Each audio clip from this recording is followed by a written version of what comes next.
नमस्कार दोस्तों, मेरा नाम है सुभाष और आप सबको आज मुहैया कराना चाहते हैं अपने ही इलाके की एक छोटी सी नदी और उसकी व्यवस्था कैसी हो रखी है वो बताते हैं। इसके ही बगल में रहता है हमारा एक धाम जहाँ पूरे पूजा पाठ के साथ हिंदी देवी देवताओं को रखा जाता है। अब अपने करण के साथ बोलेंगे कि आइए उठकर आइए और मेरे साथ दिखाइए कि धाम के बगल से ही बहने वाली नदी के साथ क्या ही हाल हो रखा है। आइए आइए।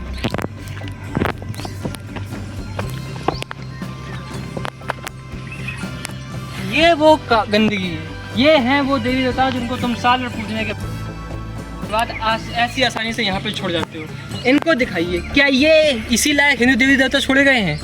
क्या इन्हीं की यही मर्यादा रह चुकी है? नहीं ना, क्योंकि ये वही देवी देवता हैं जिनकी हम पूजा करते हैं और विसर्जित करने के नाम पर इनको नदी किनारे इस हालत में छोड़ जाते हैं। क्या तुम सच में अब पूजा कर रहे हो या सिर्फ कर रहे हो ढोंग? इस बात का जवाब मुझे नहीं, आप खुद अपने आप को दीजिए। और नदी के क्या हाल हो चुकी है, आप नदी के पास आके देखिए। आइए, ये चुनरी इन सबको यहीं पे छोड़ दिया गया है। क्यों?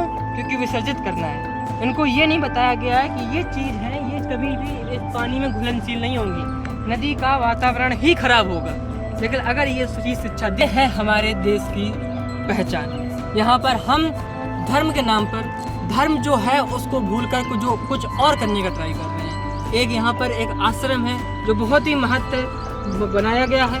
इस आश्रम की बहुत ही मान्यता है। मैं आश्रम को बहुत ही दिनों से जानता हूँ और जब से मैं आता था मेरे मामा पापा वगैरह सब लोग यहाँ पर आते रहे, पूजा पाठ करते रहे। लेकिन धर्म के नाम पर जो कुछ और चीज़ें हो रखी हैं उनका मैं विरोध करना चाहता हूँ। मैं चाहता हूँ कि लोग यहाँ पर आएँ, यहाँ पर पूजा पाठ करें, मन की शांति करें, पर जो यहाँ पर गंदगी फैलाने का वो है वो ना करें। आप मूर्ति विसर्जन करते हैं उसका अच्छी बात है, लेकिन क्या आप ये बता सकते हैं कि जो इस भगवान को आप अपने गर्भगृह में रखकर पूरे साल पूजते हैं, उनको किसी एक दिन के अवसर पर आकर एक मंदिर के आने से छोड़ के चले जाते हैं, उसके आपके जाने के बाद आपको उस मूर्ति के साथ क्या होता है, क्या आप उस पर यकीन करते हैं? आप उसको देखते हैं? नहीं ना। और आप अगर आप देख सकते हैं तो यहाँ पर गंदगी का ढेर लगा है, लेकिन मैं आपको चंद गंदगी दिखाना चाहूँगा। चंद गंदगियों में देखिए, अगरबत्ती की थैलियाँ, प्लास्टिक। अगर आपको पता हो कि ये वो प्लास्टिक है जिनके टुकड़े अगर मछली खाए तो उसकी मृत्यु हो सकती है, और अगर ये नदी के तट पर गई तो इससे ऑक्सीजन लेवल डाउन होता है, जिससे जलीय जीव की मृत्यु बड़ी आसानी से जाती है। ये ना ही घुलती है, ना ही सड़ती है, ना ही इस पर कुछ होता है।